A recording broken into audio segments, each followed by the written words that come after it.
All right, what it do, everyone? It's me. I'm back. Uh, I took my like 5, 6, 7 year hiatus from YouTube. Don't watch any of my other content. It's fucking terrible. I'm back. This is my new autism niche. It's MMA, UFC.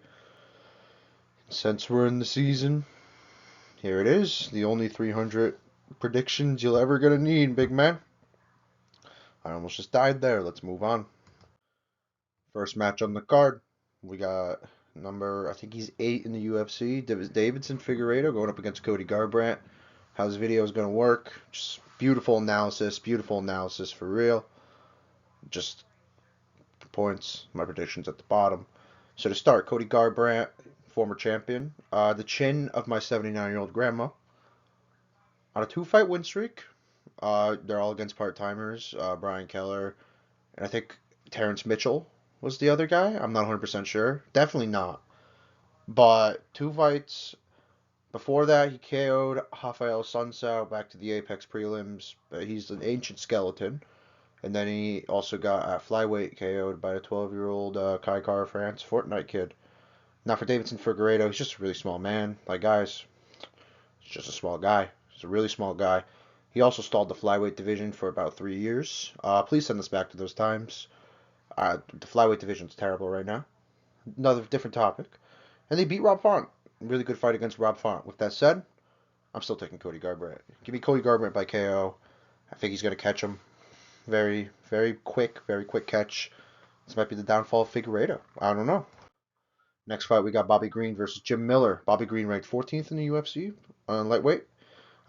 Cool beard, really cool beard. Great KO'd Grant Fraudson in about 30 seconds. Just sent him back to the Apex. Also submitted Tony, yet to hit my prime Ferguson. Really young fighter, Tony Ferguson, but he had a lot of potential. And he's actually still unconscious from the Jalen Turner fight. He actually is. This is a fight of in his imagination. Now Jim Miller, or as I should say, Jim fucking Miller, the Apex Grim Reaper, just been taking out everyone in the Apex. Sneaky power, I will say that. Jim Miller does have the chance to catch him. With that, I still think Bobby Green's going to edge it out by decision. I think he's just a little more skilled, a little quicker on the feet. But I wouldn't be surprised if Jim Miller gets a flash KO or something, especially after that Jalen Turner fight. That ref should be in jail for homicide, but different point. Jessica Andrade versus Marita Rodriguez. So for Jessica Andrade, beat up Mackenzie Dern, my third wife. Really had to beat up my wife. I might press charges. Got KO'd by Jan, both Peter and Xiaonan Yan. Both Peters or both Jans got her. And I ain't buying her OnlyFans. Like, I don't know what she's thinking. I ain't buying it. I'm really not buying it. Now, for Marina Rodriguez, I don't know who she is. I kind of do. I'm not a casual, I swear, but I just used to smoke so much of the stuff, the lettuce. I don't remember who she fought last, but she is younger and better. That's why I have Rodriguez by TKO. Moving on. Speak of the man, Jalen Turner versus Renato Moicano. For Jalen Turner, he should be at 135. I think he's too small for the division. You know, he's only like 6'2", 6'3". He used to fight in welterweight, which is way out of his league. I think he should go down to bantamweight. I think him and Marab would be a very fair matchup. Sent Bobby Green to the Shadow Realm. That ref also just let him die. And also, he shit his pants in multiple fights. The Dan Hooker fight, he basically had to win, shit his pants, and then lost. And then Mateus Gamrot he shit his pants and got nut hugged to death for a decision lost. Now, Renato Moicano, where's his money? He needs his money, big money. He also did nut hug Drew Dober in the co-main event of one of the previous fight nights. So, not a good look. Not really a good look, bro. Like, little bro, not a good look. And then, but he would demolish Patty Pimblett. I think I could, and I'm like fat. Had not trained a single day in my life. I could do it. Moicano has a chance if he can implement the grappling, I would say. Jalen Turner doesn't have the best when it comes to grappling. It was showed in the Gamrot fight. But I still think Jalen Turner is really good with range. And overall, I think he's just going to edge it out. I say by TKO. I'm not as confident as I am with other ways of winning fights. This isn't one of my more confident ones, but I do think that Jalen Turner actually has the advantage, but if he gets taken down by Moicano, kind of just sit in half guard like he did against Drew Dober. Moving on, also, you're going to hear the mouse click a lot. Actually, the microphone setup took me forever. Next fight, this one's going to be a banner. Sadiq Youssef versus Diego Lopez. Sadiq Youssef was outcrafted by Lucas Tracy-esque quote, a little crafty vet, just crafty in there, just so crafty. Veteran moves in there, but he got outcrafted by Edson Barboza, and this is a true story. I made my mom watch this fight with me, and she said something was wrong with him. So she's a nurse. I don't know, maybe something is wrong with him, but I just thought it was important to mention. Now for Diego Lopez, My Chemical Romance wannabe, best hairstyle in the UFC, and he also beats Evloev with a full camp. Did I spell his name right? Probably not. Do I care enough? No. I do think Lopez is going to get it done by submission. Youssef can hurt him. I think Youssef has power. He did almost finish Barboza. Literally like a few good shots, and Barboza was almost on the ropes of being finished. But if he can kind of either get the fight to the ground or survive the onslaught, I think Lopez is a very easy submission locked up. Next fight, bedtime, really. Holly Holm, Kayla Harrison. Holly Holm, she's just really old. She's like 42, 40. No, she might be older. I don't know. She's somewhere between like 42 and 45. And it's say 2015, little bro. You're not fighting Ronda Rousey. You're not in New York. It's not 2015, little bro. Like lock in. You're 42 in your cage grappling. Now for Kayla Harrison, um, she looks like a Muppet in that picture. I don't know. Her face looks very Muppetish. And also, she has no chance of making 135 without like basically borderline dying. If she doesn't make 135, I'll go on Ozempic. So maybe someone will hope. And also, she's a judo black belt. Figure I'd give her one actual credential. For this fight, I feel like it's gonna be a stinker. I might go to bed during it. My friends will definitely be going to bed during it. I do think Kayla Harrison's gonna edge it out in a kind of a mediocre decision. I feel like Holly is gonna try to clinch, and Kayla using her little judo is gonna trip her, throw her, get her on the ground, and just I don't know, throw a little boom boom boom with the elbows. I don't know, but I think Kayla Harrison will take it by decision. Next fight, Calvin Kattar versus Pillowhand Sterling. So for Calvin Kattar, AKA Max Holloway's punching bag. Absolutely robbed by Josh Emmett. I don't know what the judges were smoking. I want some of it. I'm gonna get a drink of water here. My voice is going. Sorry about that, but yeah, absolutely robbed. The only person from Massachusetts I like, I'm a big Calvin Kattar guy. I'm a big Boston Calvin Kattar guy. You know, Calvin Kattar, he's a great guy. Now I'm just stealing everyone's gist, bro. I'm so sorry, but I think Calvin Kattar's a good guy, good fighter. I think he's underrated, really. Um, Now for Pillowhand Sterling, he really hates jujitsu. If you don't know what I'm talking about, he did a little grappling match, and the guy fucking butt scooted like my dog when he mass used the bathroom all over the floor, and Aljo got mad. I'll give him that. Uh, Great head defense, I would say, against O'Malley. He did a really good job at blocking shots of his face. I mean, such a good job he had to go down. Just couldn't take it. Beautiful head defense by using the face to block shots. And he also cucked Marab for 2 years, so he kind of saved us from Marab, his little shit. Um, I saw the odds earlier today, and they said Sterling's the favorite, which I get, but I don't get. He's a former champ, but Kattar has power. He knocked out Jeremy Stevens, beat up Giga. He has a good chin. I think it's the grappling. If Aljamain, who's a big guy for 135, he'll still be big for 145. I think it's more if Aljo gets it down, what can Kattar do? I think Kattar has pretty good takedown defense, but Aljo is a really elite wrestler. But I still think just the power and the height and the size of Calvin is going to be a little too much for Aljamain. And I'm going to say KO. Then he's going to hit him one of those Boston bombs. You know what I'm saying? Moving on to I think the headliner for the prelims, Yuri Prohaska, Alexander Rakic. Yuri Prohaska came in with a blaze of glory, an absolute thunder up his ass. He ended Dominic Reyes' career. I hold a grudge for that for the rest of my life. He has the IQ of a clownfish, as seen by the Alex Pereira fight, and I'm pretty sure he has a loss to King Mo. That might be wrong. I might just be blowing smoke up your ass. Pretty sure he has a loss to King Mo. Now for Alexander Rakic, I could give two shits about him, bro. Lost his leg to Jan. I think I fell asleep after that fight or before the fight, during the fight. He's a boring motherfucker. He's cool. I saw the Jimmy Manuwa knockout on YouTube. Ooh. Besides that, he puts me to sleep. I think Yuri. I think Yuri's just got to lock in. Just lock in, little bro. Just take care of business. You are better than Rakic. Just lock in, little bro. Moving on to the main card. Oh, oh, a storm of a barn burner of a fight right here. Bo Nickel and Cody Brundage. Bo Nickel. Why is he here?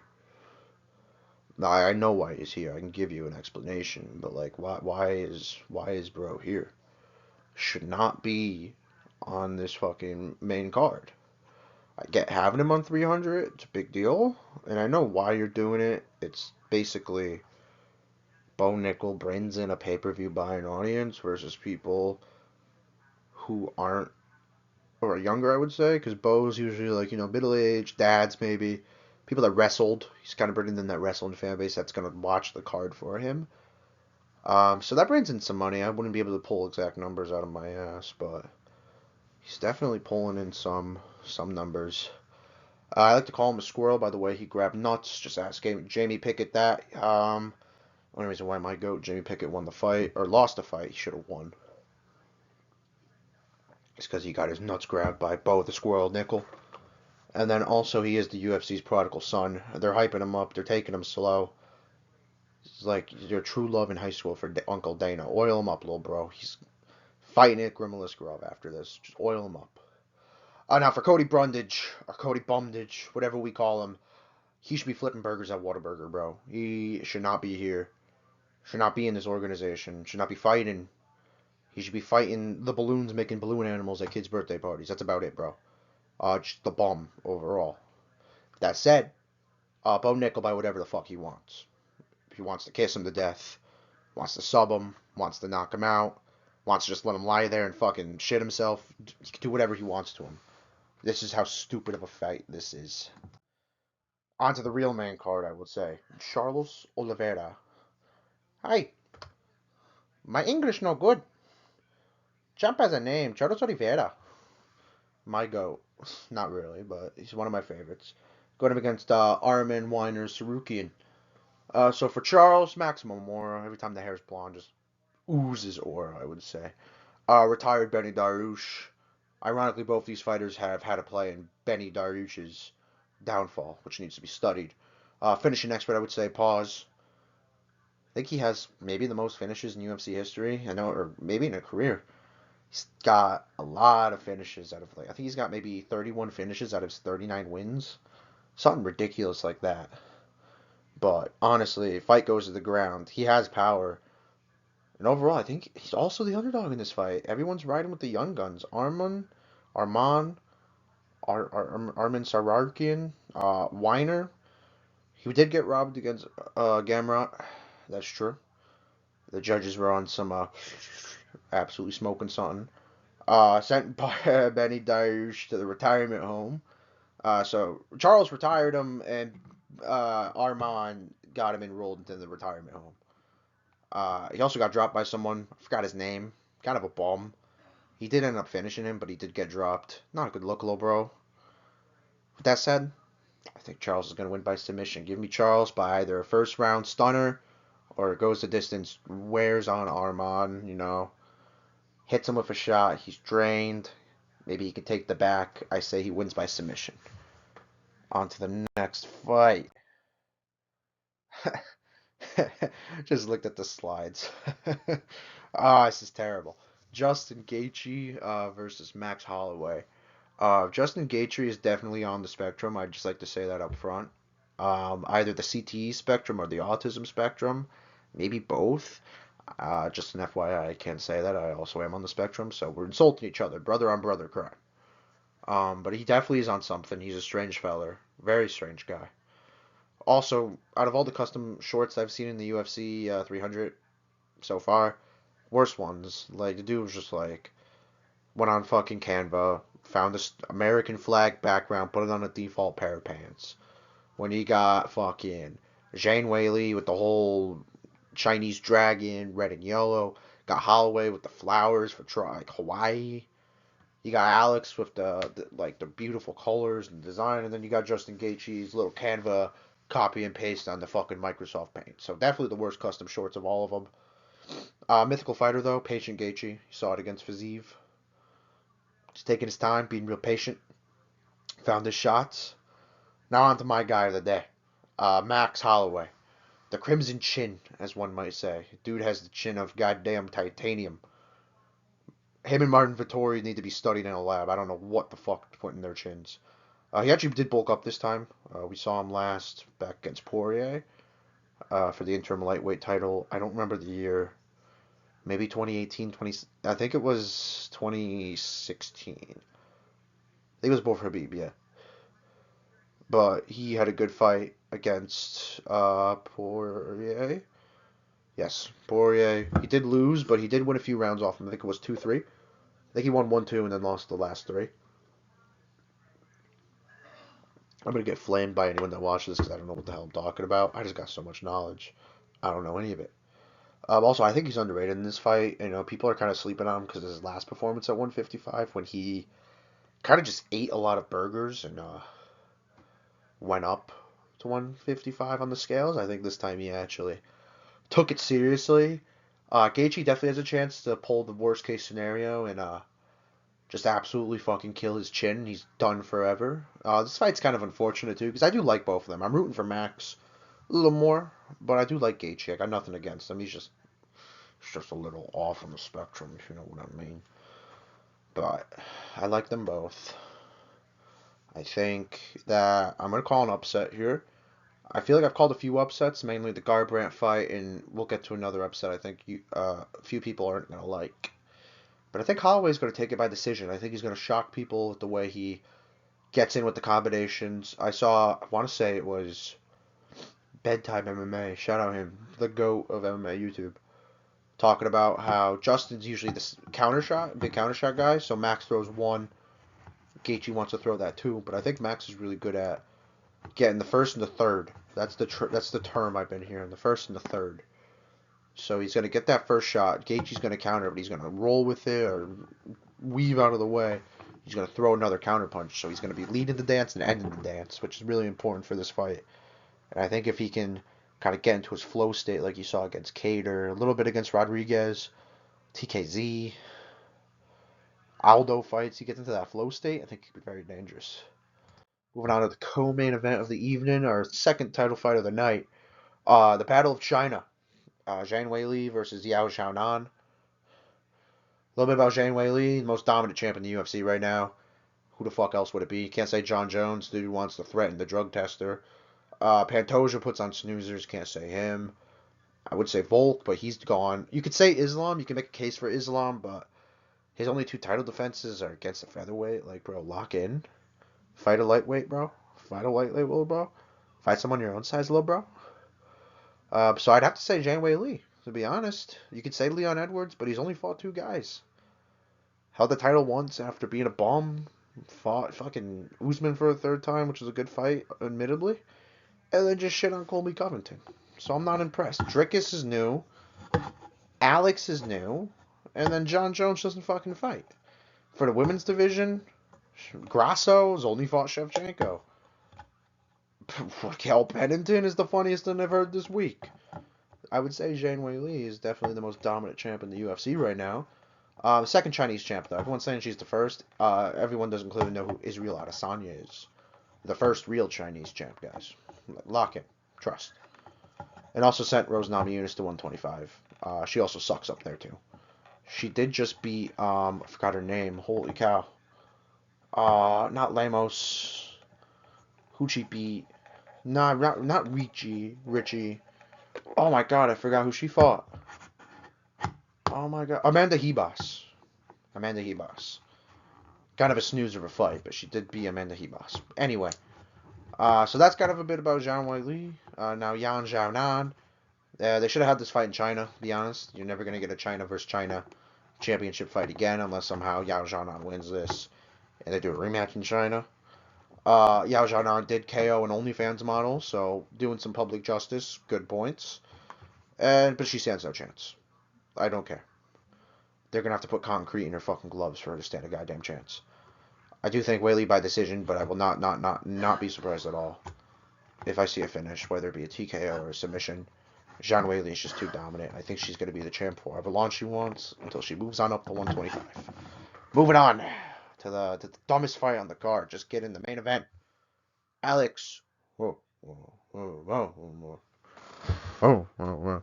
Poatan Pereira going up against Jamal Hill. If I spelled his name wrong, I'm going to look this up right now. Because if I spelled his name wrong, he's going to beat my ass, and I don't know how that's going to go. Hold on real quick.